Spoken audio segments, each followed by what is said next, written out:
నేను అడిగేది ఏంటంటే ఇది హ్యూమన్ ఎర్రరా లేకపోతే ప్రకృతి జరిగిందా ఏదో ఒకటి తెలుసుకుని. ఇప్పుడు పుష్కరాలు జరిగాయి, పుష్కరాల్లో 30 మంది చచ్చిపోయారు. చచ్చిపోతే కమిషన్ వేశారు. ఆ కమిషన్లో క్లియర్గా వాళ్ళు చెప్పారు ఎందుకు చచ్చిపోయారంటే ముహూర్తం అనేటువంటి మూఢనమ్మకాన్ని నమ్మటం వల్ల పోయారు జనం అంతా అని కమిషన్లో రాసిచ్చారు. అప్పుడు బీజేపీను టీడీపీ కలిసి పవర్లో ఉన్నాయి కాబట్టి బీజేపీ వారు ఏం మాట్లాడలేదు. మూఢనమ్మకం ఏంటంటే ముహూర్తం, మనకు అసలు ముహూర్తం లేకుండా ఏది ఉండదు. క్లియర్గా రాశారు అందులో కమిషను. కారణం ఏంటంటే పోలీసు వాళ్ళు తప్పు లేదు, చంద్రబాబు గారు అక్కడ స్నానం చేయడం తప్పు లేదు, జనం అందరినీ ఇటు తరలించడం తప్పు లేదు, అన్నీ తీసి పక్కనెట్టి ఒకటే చెప్పాడు ఆయన. అదే ముహూర్తానికి స్నానం చేయాలని మూఢనమ్మకం ఏదైతే ఉందో ఆ మూఢనమ్మకం రాశాడు.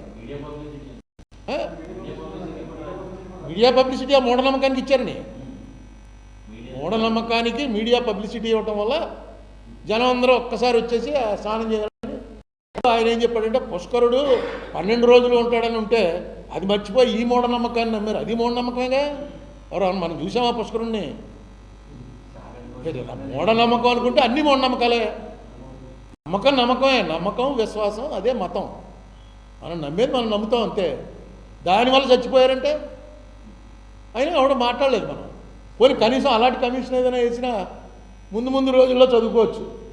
ఇలా కమిషన్ రిపోర్ట్ ఇలా ఇచ్చారండి, దీనివల్ల ఇది ఎవరో కారణం కాదు, ఆ ముహూర్తం తప్పు ముహూర్తంలో డయాఫ్రమ్ వాళ్ళు స్టార్ట్ చేశారు కాబట్టి అది కొట్టుకుపోయింది. అందుకని ఈసారి ముహూర్తం సరిగ్గా పెట్టుకుంటానన్నా ఏదో ఒకటి వచ్చుంటే ఓహో చాలా మంచి ఇది మత ప్రభుత్వం కాబట్టి బాగుందండి అని అనుకోవచ్చు. ఏమి జరిగినా వాళ్ళు మనకు చెప్పవలసిన అవసరం ఉందని నేను భావిస్తున్నాను. రాజమండ్రి మీడియా కూడా నాతో ఏకీభవిస్తారని నా నమ్మకం. ఎందుకంటే ఇంత పెద్ద డ్యామేజ్, ఇది పెద్ద ప్రాజెక్టులో పునాది కొట్టుకుపోయింది, మళ్ళీ పునాది వేస్తున్నారు.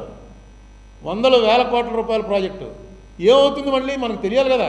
అప్పుడేం లేదా, అప్పుడు పొరపాటు జరిగింది, ఈసారి చాలా పకడ్బందీగా చేస్తున్నామని చెప్పాలి కదా మనకి.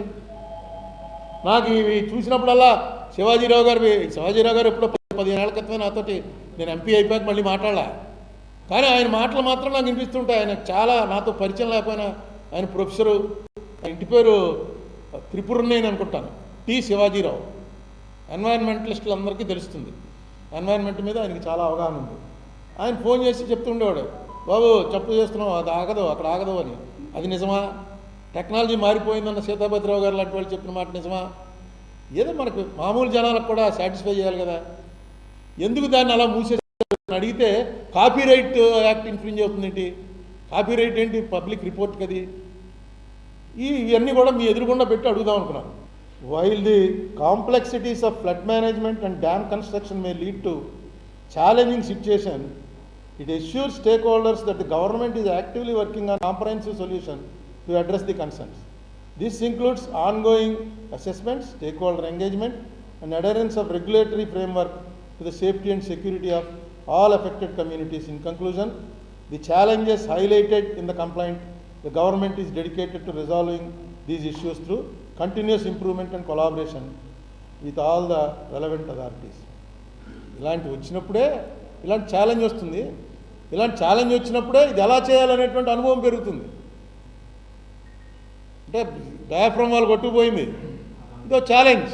ఇక్కడ నుంచి దీన్ని పట్టుకుని ఇంక నేర్చుకుంటాం. ఓహో డయాఫ్రమ్ వాళ్ళు ఇలా కొట్టుకుపోతుంది అనమాట, దీన్ని ఇలా చేస్తాం, ఎలా ఇక ముందు ఎలా చేయాలన్నది మేము తీసుకుంటాం. ఇది మనం చెప్పేది, ఇంజనీర్లు చెప్పేది కాదు. దానికి ఏదో కారణం ఉండాలి. ఏ కారణం లేకపోతే it's a total technical failure. ఎందుకు పోయిందో మాకు తెలియదండి అన్నారనుకోండి, టోటల్ టెక్నికల్ ఫెయిల్యూరు. లేదా కాపర్ డ్యామ్ అలా కన్నం పెట్టడం వల్లే పోయింది ఇది, అందుకే కొట్టుకుపోయింది. ఆ ఫ్లో తోటి కన్నం పెట్టకుండా కూడా గోదావరి చాలాసార్లు వచ్చింది. కన్నం పెడితే ఫస్ట్ అని జగన్ చెప్పాడు అసెంబ్లీలో, ఒకసారి ఇలా పైప్ మూసామనుకో సర్రమని వస్తుంది వాటరు, అలాగే వీళ్ళు మూసి 2 చోట్ల తెరిచారు, ఆ 2 చోట్ల కొట్టుకుపోయింది అని చెప్పాడు. చెప్తూ అక్కడ వాటర్ ఫ్లో ఎంత స్పీడ్గా వెళ్ళిందో కూడా మెన్షన్ చేశారు. అంత స్పీడ్గా మనకు ఫ్లడ్ టైంలో గోదావరి ఈ కాఫర్ డ్యామ్లు ఇవేం లేకుండా చాలాసార్లు అయింది. అంటే ఎప్పుడైనా గోదావరి అదే స్పీడ్తో వస్తే ప్రమాదం ఉంది. ఆ ప్రమాదాన్ని ఎలా అరెస్ట్ చేస్తారు? ఎందుకంటే ఆ ప్రమాదంతో అడగటానికి మనం ఎవరు ఉన్నాం. ఆ ప్రమాదం వస్తే అడగటానికి మనం ఎవరు మిగలం. అంత పెద్ద హ్యూజ్ బిగ్ ప్రాజెక్ట్ ఇది. నెక్స్ట్ గోదావరి నది అనేదాన్ని ఇప్పుడు కృష్ణానది ఇంకోటి చెప్పగలం. కృష్ణానది ఏ టైంలో ఫ్లడ్ వస్తుంది, ఏ టైంలో ఎలా ఉంటుంది వాటరు, దాని పరిస్థితి ఎలా నడుస్తుంది గోదావరికి ఆవిడ చెప్పలేడు, ఎందుకంటే పైన ఏమి లేవు, పైన డ్యాములు గేములు ఏమి లేవు. ఇక్కడి నుంచి ఆ కోనవరం దుమ్ముగూడెం ఎక్కడికో పోయేదాకా మధ్యలో ఏం లేదు, కొండల మధ్యలో వస్తుంది గోదావరి. శ్రీరామ్ సాగర్ మధ్యలో ఇంకేం లేదా, దుమ్ముగూడెం ఒకటి ఉన్నట్టుంది చిన్నది, మన ఆనకట్లాంటిది. శబరి, ఇంద్రావతి, నాగావళి ఏవో చెప్తారు. నాగావళి ఇందులోది కాదు, ప్రాణహిత, శబరి, ఇంద్రావతి, ఇంకేమన్నారా గాంధీ, పెన్గంగా, సీలేరు, ఆ ఏరియాలో తిరిగినాడు వాడు, గాంధీకి తెలుస్తుంది మొత్తం ఇవన్నీ. వీటిలో ఎప్పుడు ఎక్కడ వర్షం పడుతుందో ఎక్కడ, ఎందుకంటే సమ్మర్లో ఒకసారి 91లో గుర్తుందిగా, రాజీవ్ గాంధీ కూడా వచ్చాడు అపోజిషన్ లీడర్గా 91. మొత్తం అసలు ఎక్కడి నుంచి వచ్చిందో తెలియదు వాటర్. మిడ్ సమ్మర్ మేలో చిత్తకోటి, రాజమండ్రి, ఆర్యాపురం ఆ ఇళ్ళన్నీ మునిగిపోయి. ఏంటంటే ఇదేంటి సమ్మర్లో ఎక్స్పెక్ట్ చేయము. అలా అక్కడ ఈ వస్తున్న వర్షం ఫ్లడ్ వస్తుందో తెలియదు మనకి, ఎంత ఫ్లడ్ వస్తుందో తెలియదు. గోదావరికి ఉన్నటువంటి ఒక ప్రత్యేకత అది. ఈ గోదావరి నది మీద ఇంత పెద్దది చేశారు, చాలా గొప్ప విషయం. ఆ టేకప్ చేసినటువంటి దాన్ని సక్సెస్ఫుల్గా చేయడానికి మామూలుగా మిగతా చోట్ల కట్టినట్టు ఏదో పడవ మీద అలా వెళ్ళినట్టు, లేదా రాజమండ్రిలో లాంచ్ ఎక్కి కొవ్వూరు వెళ్ళినట్టు కాదు. ఇది ఒక పెద్ద సముద్రంలో తెప్పేసుకుని వెళ్ళినట్టు. మనకి ఇక్కడ తెప్పలేసి తిరుగుతుంటారు, అలాంటి తెప్పేసుకుని సముద్రంలో దిగాం. ఏవో ఉన్నాయి, ఆ తెప్పకి ఆక్సిజన్ ఉందనో లేకపోతే ఆ తెప్ప మునగదనో ఏవో తయారు చేసుకుని దిగాం. ఎక్కడికక్కడ దాన్ని చెక్ చేసుకుంటూ వెళ్ళాలి. దీన్ని కూడా మామూలు దానిలాగా వదిలేసి, ఎందుకంటే నేను 2-3 ఇంజనీర్లను అడిగాను, నాకు పరిచయం ఉన్న ఇంజనీర్ని, అందులో పనిచేస్తున్న వాళ్ళని. అంటే వాళ్ళు నవ్వుతారు, అంటే వాళ్ళకి తెలుసు ఏం జరుగుతుందో. చిన్న నవ్వు నవ్వి సరేనండి మీకు చెప్పడం మా వల్ల కాదండి అని. ఎవరినైనా కొంచెం దీన్ని హైలైట్ చేస్తే కూర్చుని మాట్లాడదాం మనం, ఆ ధవళేశ్వరంలోనో రాజమండ్రిలోనో ఎక్కడో చోట మీటింగ్ పెట్టి పిలవమనండి. పోలవరం మీద ఒకసారి, ఇంత పూర్వం శ్వేతపత్రాలు ప్రకటిస్తూనే ఉండేవారు చంద్రబాబు నాయుడు గారు. ఈసారి ఎందుకో శ్వేతపత్రాల జోలికి వెళ్ళట్లేదు. దాని మీద ఒక శ్వేతపత్రం ముందు ప్రకటించండి, ఏ రిపోర్ట్లో ఏమొచ్చిందో చెప్పానండి. అది మాకు చాలా. పోలవరం జిల్లా గురించే పోలవరం వాళ్ళు అందరూ వచ్చి కూర్చున్నారు. పోలవరం జిల్లా ఇస్తామని అక్కడ అనౌన్స్ చేసిన వీడియోలు అన్నీ మీరు కూడా చూశారు. పవన్ కళ్యాణ్ గారు వెళ్ళి ఆయన కూడా చేశారు. పోలవరం ఇమీడియట్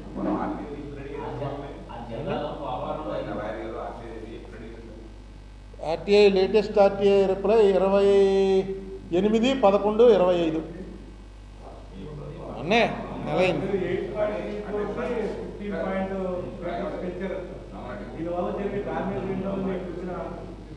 ఇప్పుడు మనం రోడ్డు, నువ్వు ఇల్లు కట్టుకుంటున్నావు, రోడ్డు ఉంది, రోడ్డు పక్కన నువ్వు ఇల్లు కట్టుకుంటున్నావు.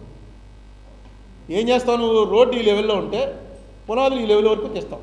రోడ్డు కన్నా లోపలికి వెళ్తావుగా, ఆ లోపలికి వెళ్ళి ఎంత లోపలికి వెళ్తే పునాదులు అంత గట్టిగా ఉంటాయి. నువ్వు అలా కాకుండా రోడ్డు లెవెల్కే వచ్చి మట్టేసి చట్టరేసి, ఈ చట్టు మీద నుంచి నేను ఇల్లు కట్టుకుంటానన్నావు అనుకో, పిల్లర్స్ వేసి, అది ఆగుతుందా?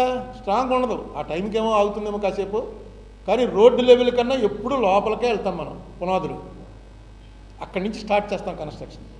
ఇక్కడ కూడా గోదావరి బెడ్ లెవెల్ కన్నా 8.3 మీటర్లు సీ లెవెల్తో టాలీ చేసుకుని ఏదో వాళ్ళు ఒక అవగాహనకు వచ్చారు. అక్కడ కూడా కింద పూర్తిగా ఇసుకేసేస్తారు, ఇసుకతో నింపేసి ఆ గ్యాప్, దాని మీద 8.3 మీటర్స్ స్టార్ట్ చేస్తారు. ఇప్పుడు ఇలాంటివి వర్కుల్లో మనకి ఎంతవరకు తెలుసు? ఊరికే పోలవరం కడితే ఇదంతా చాలా సుభిక్షం అవుతుంది, కరెంట్ వస్తుంది, పైన తీసుకుని వెళ్ళచ్చు. ఆ పోలవరం ఏరియాలో ఇగో ఈ రమేష్ అడిగాడు, పోలవరం ఏరియాలో ఇండస్ట్రియల్ హబ్ పెట్టాలి. ఇండస్ట్రియల్ హబ్ పెట్టాలంటే రిప్లై ఇచ్చారంటే ఆల్రెడీ అక్కడ 30 ఎకరాలు కేటాయించాను దీనికోసం ఏదో పెట్టారు. 30 ఎకరాల్లో ఇండస్ట్రియల్ హబ్ ఏంటంటే ఇది చాలా పెద్దది పెట్టాలి. అతను అలాగే రాస్తూనే ఉంటాడు, రాసినవన్నీ నాకు పంపిస్తుంటాడు.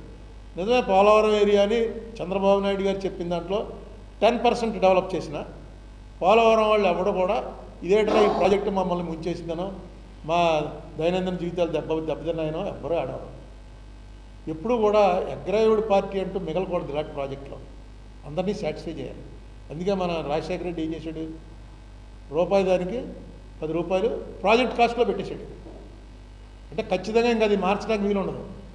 ఏమైంది, పొలం ఇచ్చేస్తున్నాడు, రూపాయికి 5 రూపాయలు ఏమైంది, ఒకసారి కదా ఇచ్చేది, ఏదో ఒకటి చేసుకుంటాడు, ఇంకో చోట పొలం కొనుక్కుంటాడు. ఈ గొడవలన్నీ పెట్టకండి. అడిగింది అంత 100% ఇవ్వచ్చండి రూల్ ప్రకారం అని. ఇంకా నాకేమన్నా పవర్స్ ఉన్నాయా, నేనేమన్నా 50 పెంచచ్చా? ఎంత పెంచగలిగితే అంత పెంచండి. వాడు భూమి ఇచ్చేసి అక్కడి నుంచి తాతతండ్రుల నుంచి ఉన్నవాడు అక్కడి నుంచి పోతుంటే వాడితో బేరాలేంటి మనం అంత అనేది రాజశేఖర రెడ్డి పాలసీ తీసుకున్నాడు. అదే దాంట్లోకి వస్తున్నాడు అది వాళ్ళందరూ వచ్చి కూర్చున్నారు. ఆ ఊరు పోలవరం పెద్దలందరూ వచ్చారు.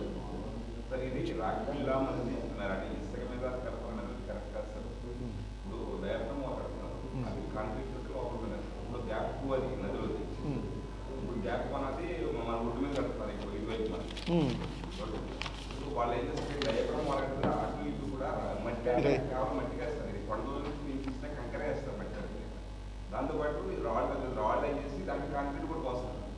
అటు ఇటు కూడా డయాగ్రామ్ వాళ్ళకి అటు ఇటు కూడా కాంక్రీట్ తోటి కట్టది కట్టలేదు. మీరు ఒకసారి ఇదిగో ఇది సిడబ్ల్యూసి వాళ్ళ డిజైన్.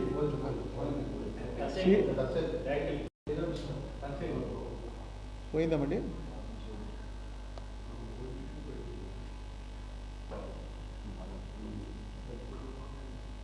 ఇందిరా సాగర్ పోలవరం ప్రాజెక్ట్ అని ఉన్నప్పుడుది ఇదిగో ఇది అప్పటి నుంచి ఇదే ఉంది. దీన్ని చూసే మనకు అర్థమైంది 8.3 అనే ఉంది ఇందులో. ఇదిగో క్లియర్గా 8.320 కనబడుతుందా? 8.320 అది లెవెల్. నెట్గా ఇది నా దగ్గర పాతది. ఇలా కట్టుకొస్తారండి. ఇలా ఒక కొండ కట్టుకొచ్చి ఇందులో డయాఫ్రమ్ వాల్ ఇది మధ్యలో ఉన్నటువంటి గీత ఉంది చూసారా, ఇది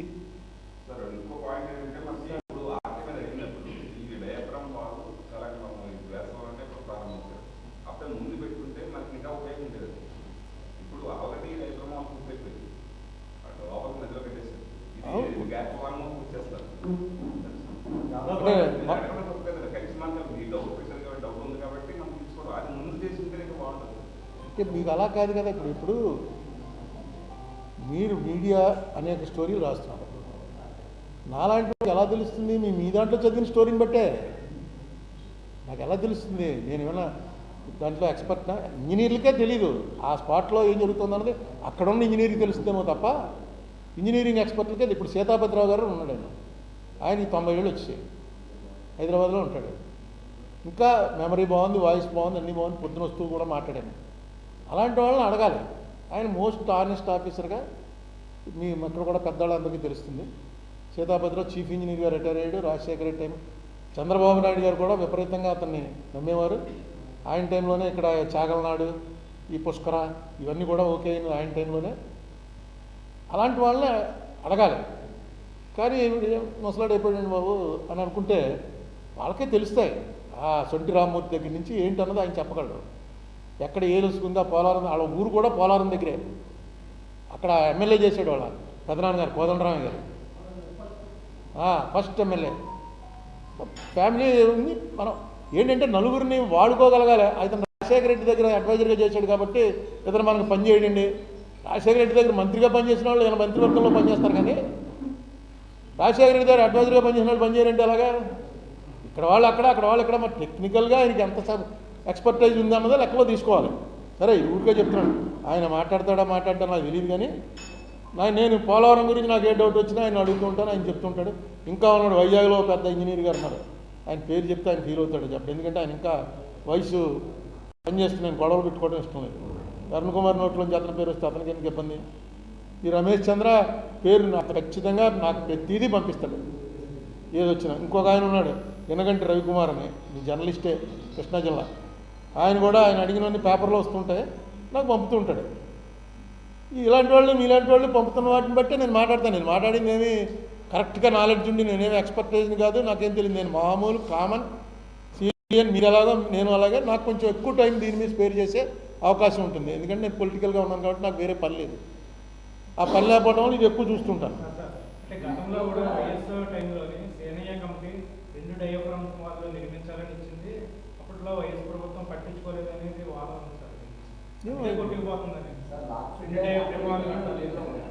ఏమో మరి అవన్నీ నాకు తెలియదు అసలు.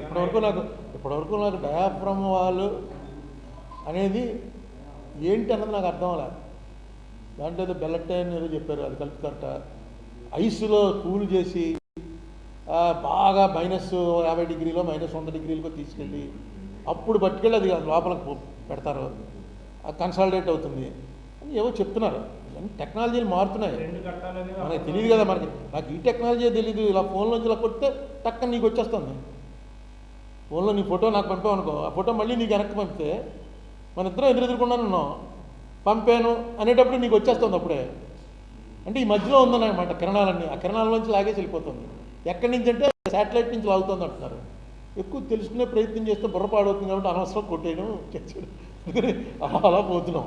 అంతకు మించి ఎక్కువ వెళ్ళాం. ఈ పోలవరం దాంట్లో కూడా మనకు ఎంతవరకు అనుమానం వచ్చిందో ఆ అనుమానం వరకు అడుగుతున్నప్పుడు దానికి సమాధానం చెప్పవలసిన బాధ్యత ప్రభుత్వం మీద ఉంటుంది. ఎందుకంటే ఇది భయం. నాకు గిల్టీ ఫీలింగ్ ఏంటంటే ఆ శివాజీరావు గారి మాటలన్నీ గుర్తొస్తుంటాయి. ఏంట్రా మనం ఇందులో ఎంత తిరిగితే చివరికి వచ్చి ప్రమాదంలో దారితీస్తుందా, ఏం జరుగుతుంది అక్కడ, జరిగిన దానికి కారణం కూడా చెప్పలేదు. ఇది మీరు చెప్పిన దానికి మీకు పంపిస్తాను చూడండి. 8.3 మీటర్స్ కూడా ఇక్కడి నుంచే చూశాను నేను. మనం మీ పేపర్లోనే ఎక్కడో చూశాను 15.5 నుంచి కడుతున్నారని. పెంచారు కింద నుంచి 8.32 నుంచి కట్టాలి అన్నటువంటిది ఏదైతే ఇందిరాసాగర్ టైంలో ఇచ్చిన అరేంజ్మెంట్ ఉందో, ఇది ఎప్పుడు tentative section of ఎర్త్కమ్ rockfill dam in GG alignment gap 2 అని పెట్టింది ఏదైతే అప్పట్లో పంపించారో దాని ప్రకారం కాకుండా 7 మీటర్లు పైకి కడుతున్నారు, సముద్ర నదీ గర్భానికి పైకి. దీనికి మరి ఏమో అది మారిందా, టెక్నాలజీ వేరే అన్నారు అనుకోండి, కట్టకలేదని. ఓకే, అదే చెప్పడానికే మనం వెళ్దాం అనుకున్నాం. అయితే వాళ్ళు లెటర్ ఇంకోలా ఇస్తుంటే బాగుండు. స్పాట్కి అందరూ వెళ్ళడానికి ఉండదు, స్పాట్కి మీరు వెళ్ళండి. మీడియానేమో అక్కడ పోలవరం ఆఫీస్ రూమ్లో కూర్చోబెట్టి మీడియాకి మీరు వచ్చి కావాల్సి ఎక్స్ప్లెయిన్ చేసుకోవచ్చు. కానీ స్పాట్కి మీడియాని తీసుకెళ్తే కొంచెం ఇబ్బందులు ఉన్నాయని పెట్టినా మనం వెళ్ళిపోదాం. ఎందుకంటే అన్ని అరేంజ్మెంట్స్ అయిపోయాయి. వీడియో తీసేవాళ్ళు ఎవరో ఇద్దరు తీసుకుని వెళ్ళి ఆ వీడియో వచ్చి ఆఫీస్లో కూర్చుని వేసుకుని ఇలా చూసి వచ్చామయ్యా అని. ఏదైనా పోలవరం వెళ్ళాలనే కోరిక తీరకుండా చేశారు. ఒక్కసారి ఏంటి, నేను రాజమండ్రి ప్రెస్ని 3 సార్లు తీసుకెళ్ళాను.